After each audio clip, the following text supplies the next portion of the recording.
campaigns. So PETA is a client of a number of years. When they first came to us, they had actually been working with an aggregator directly. They came to us because they were having trouble on the software side, and they wanted some help really building their list and trying to figure out how could they grow their list and take a lot of costs out of their model in managing their communications. One of the most interesting things they were doing that we grabbed onto and ended up building some pretty interesting solutions around, where they had an email campaign called Action Alerts, where you'd send an email, and based on the profile items they had in their Convio database, which was their CRM database,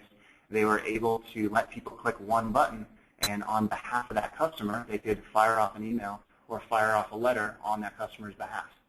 So they had this great process, and when we sat down and started talking through the strategy with them, we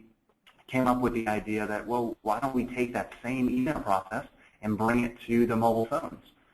Why can't we send out a reply-enabled message and just ask people to reply why and trigger that same process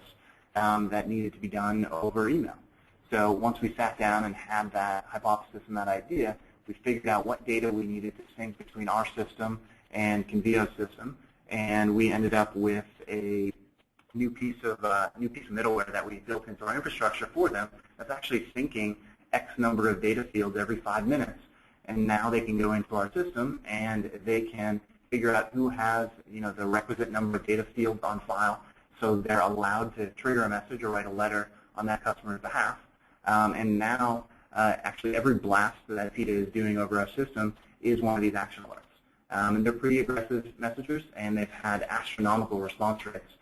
so much so that they're actually pulling budget away from email and online and pushing more and more budget into mobile.